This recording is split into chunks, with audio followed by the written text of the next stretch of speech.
I'm going to say it the way it happened. No soft edges, no clever moral at the start. Last spring I stole $48,200 from my wife. Not from a stranger, not from a faceless bank. From the account we called the family fund, the one we swore we'd never touch unless someone got sick or the roof caved in or our kid needed something major we couldn't cover. I moved it out in 3 transfers at 2 in the morning like a burglar with a spreadsheet, telling myself that if I saved the business I'd put it back so fast the guilt wouldn't have time to take root.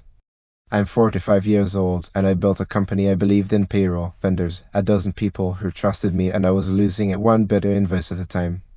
I told myself I was protecting everyone. That's the kind of lie that wears your face and borrows your voice until you forget where it ends and you begin. It didn't happen all at once. Decline is slow and mean. The markets got ugly, the contracts that a client pivoted to a cheaper competitor that promised the moon with a free trial and a team of kids who could live on instant noodles.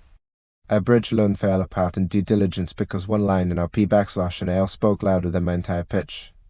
Cash flow strangles you quietly first. You learn the alphabet of unpaid accounts payable, taxes payable, favors payable. I started rearranging bills like furniture, pushing the ugly couch against the wall where I couldn't see it. Every morning I'd drive to the office rehearsing pep talks that felt like chewing cardboard.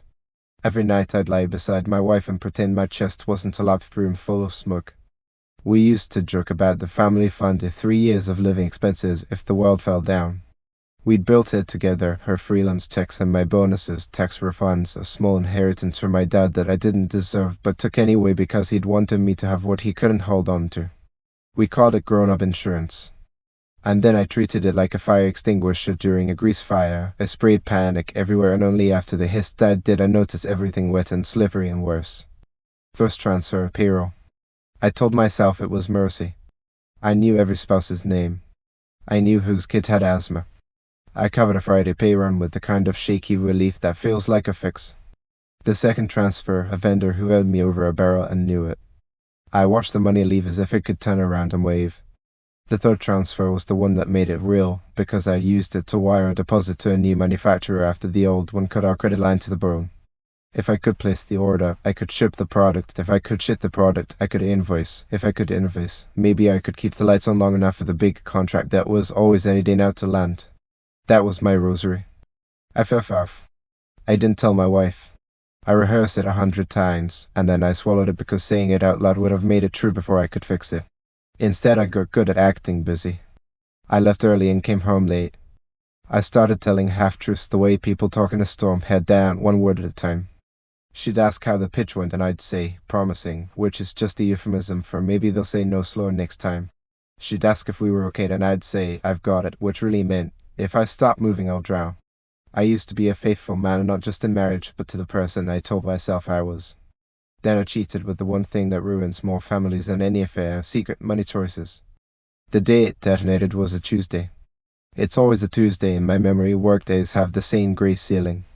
I came home to the mail spread on the kitchen island, the bank envelope opened, her face not angry yet, just tied around the eyes in that way that means the ground under you is about to turn to ice. She held the statement. She held me with her look. She didn't raise her voice. That was worse. She had highlighted the transfers in yellow like they were hazards on a road map. She asked me if I wanted to explain the unplanned distributions, which is what the bank called my theft, like the words could make it tidy.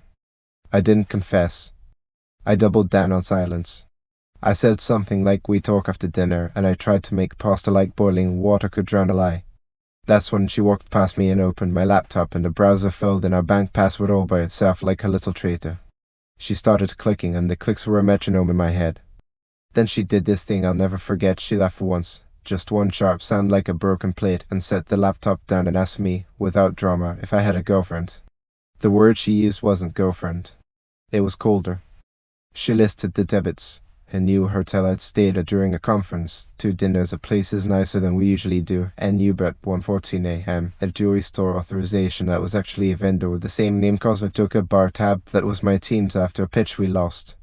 She'd built a little prosecution out of my exhaustion in a pile of transactions, and honestly, if I'd been her, I would have convicted me too. Here's the filthy part: a small piece of me was almost relieved that she thought it was another woman. If she believed I was that man, at least she wouldn't think I was a failure. That's how twisted you become when you tie your worth to your balance sheet. Cheat on your vows.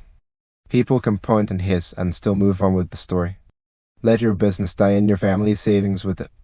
That's a character flaw in this country. That's evidence you weren't built strong.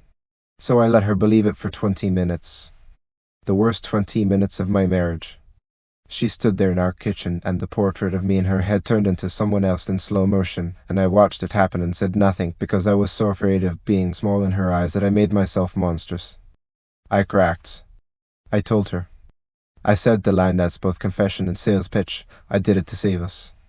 I tried to put shape around it, explain the cash flow of the big deal on the horizon, how the vendor was squeezing me, how I kept the team paid because we're not the kind of people who let other people's rent depend on a CEO's pride. I said I would put every dollar back with interest as soon as things turned. If you had seen me, you'd have thought I believed myself. Maybe I did.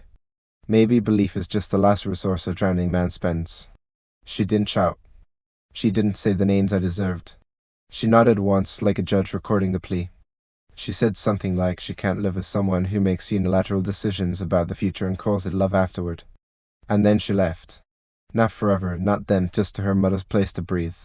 Her mother never liked me. That's not original, I know, but it matters.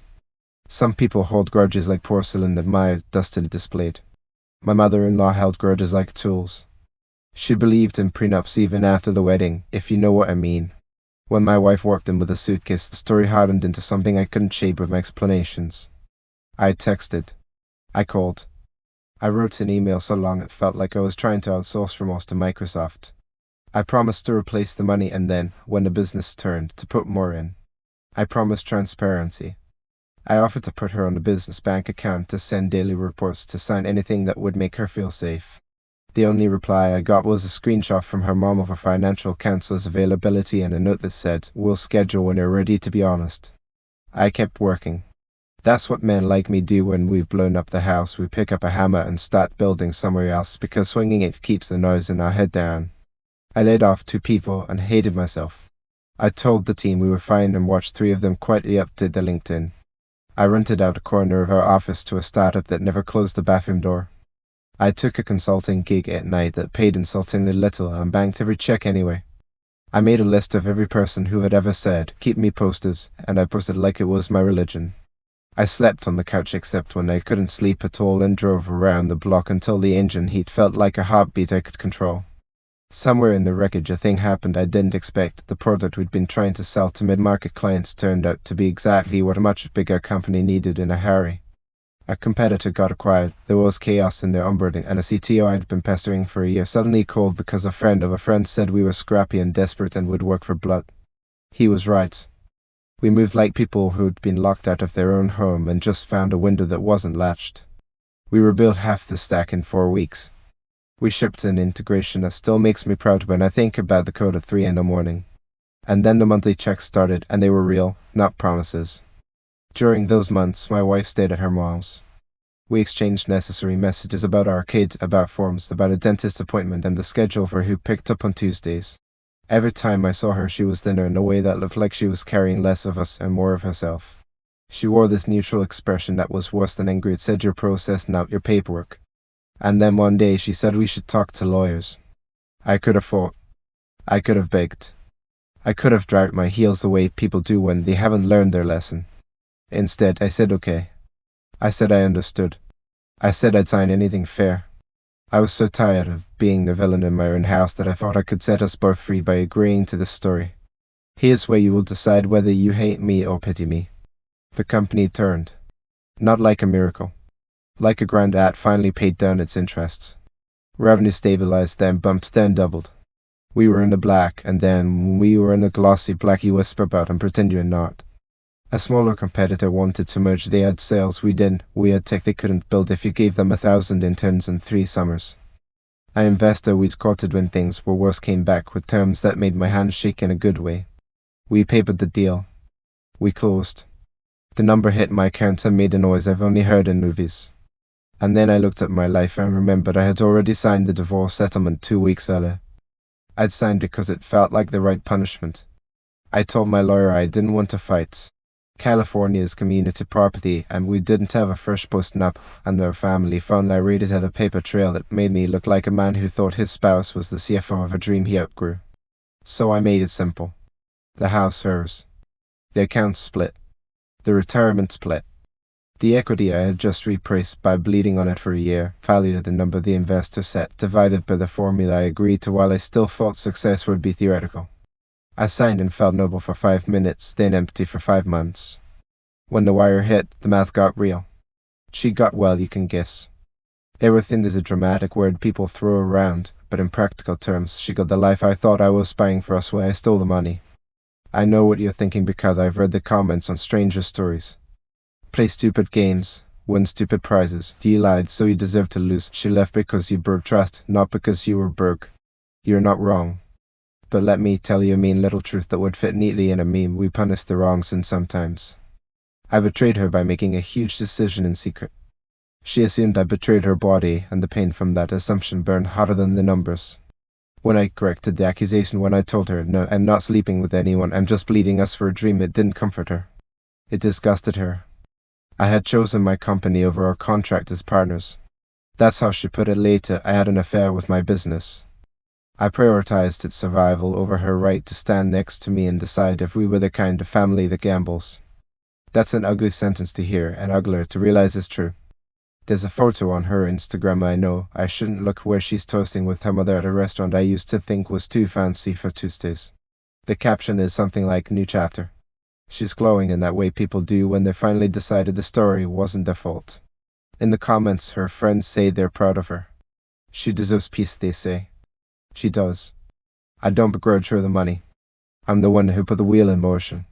But I'd be lying if I said I didn't stare at that photo and do the math in my head. The slice of the equity I fought for in conference rooms and could commit is paying for the oysters in a frame while I heat leftover noodles at midnight between calls with a client in a different time zone. I didn't start dating the woman she thought I was seeing. There wasn't one. There was a developer I messaged at odd hours, a project manager who believed in me when I didn't, a bookkeeper who told me to breathe and then sent me a list of line items to cut. There were people who resuscitated my belief system, not my ego. The only time another woman was involved was when an investor's associate flirted with me after a meeting, and I felt nothing but panic about the optics, like I'd get arrested by the morality police of my own guilt. I went home to my apartment to yes, I moved out after the settlement. It felt proper, and I sat on the floor and realized I had built a life that could pay for hardwood I didn't own. Here's a part I don't tell many people. I drove to my mother-in-law's house one night with the intention of saying I was sorry face to face. I wanted to say it in her room where she could throw it back at me if she needed to. The porch light was on. Through the window I saw them laughing about something dumb on TV, the kind of laugh you only hear in houses with no secrets left. I sat in my car and practiced the speech. I thought I might tell my wife that the money had landed, that I could refill the family fund now, plus interest, plus a buffer, that I could put papers in place so she'd never have to trust me, she'd have to trust the system. I got out of the car. I almost knocked. Instead, I left a check in the mailbox for the exact amount I took plus 10%. I wrote for what I broke on the memo line like that could itemize damage. The next day my bank told me it had been deposited. No message came. I didn't deserve one. People ask what I'd do differently and expect a sermon about communication. I could give you that. I could say I should have told her the minute I felt the ground shift under the business, that I should have invited her to sit with me at the numbers until they lost their power to humiliate. I could say I should have let the company fail before I bent our marriage into a shape it couldn't hold. Those are true. But here's another truth. I don't know if I could have watched my team get there. We regret to inform you emails and still recognize myself in the mirror. I don't know if I could have sat at our dinner table and said, we're safe because I let them drown. If that makes me arrogant, okay. If it makes me noble, that's a word strangers use to make themselves feel better about accidents. I acted like a general in a war no one else signed up for, and then I wanted a medal for collateral damage. What no one tells you about a divorce you don't fight is that you carry around the shape of the fight anyway. I walk past our old coffee shop and half expect to hear a version of me in there arguing about who gets the dog we never had.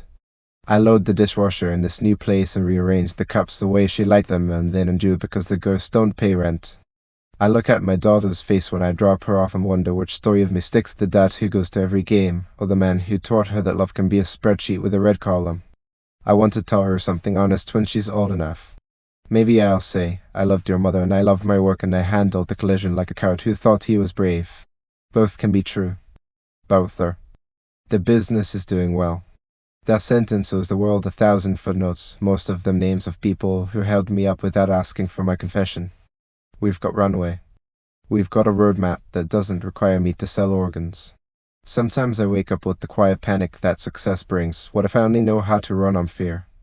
I'm learning how to make decisions now with transparency stamped on them like a passport. We have a real CFO. She's better than me at the parts I tried to fake. I don't sign anything without letting the numbers shame me first. At night I still check the family fund account out of habit. It's not mine anymore. That's fair. It goes to my ex-wife's login now. I imagine she doesn't look at it obsessively the way I used to, that it's just a tool instead of a mirror. There was a day last month when my ex texted me a receipt for a summer camp we'd agreed on for our daughter. Our agreement says we split those. She added a short note, thank you. No punctuation, no emoji, just 2 words that could be logistics or mercy. I stared at that periodless little bridge across the canyon and wanted to send back something meaningful. I didn't. I sent back the money. I went for a run and tried to sweat out the idea that apology is a performance. Maybe penance is just paying what you owe without expecting anyone to clap. If you're waiting for me to say I'd do it all again, I won't give you the satisfaction. If you're waiting for me to renounce every decision, same answer. The truth is mudder. If I could jump back, I'd tell that desperate man at 2 in the morning to wake his wife up and say, I'm scared. I'd tell him to risk her anger instead of disrespecting her with fake protection. I'd tell him to ask for help, even if it meant she said, shut it down. But I can't time travel. I can only sit here and tell you that I made a choice between 2 kinds of loss, and then I had to live with both. People love tidy endings. Either I'm the devil who got what he deserved or the martyr whose sacrifice enriched the very person who condemned him. Neither fits. The ending I actually have a stranger. The business I bled for is alive. The marriage I would have sworn could survive anything didn't survive me. She's financially safer because I became the man she couldn't forgive.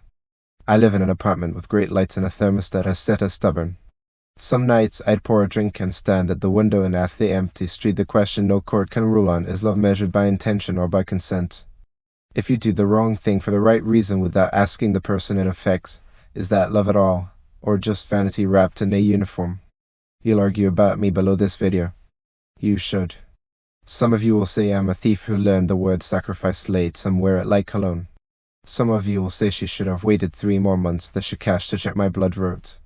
Some will say the mother-in-law called it that trust is the only account that matters and I overdrafted it.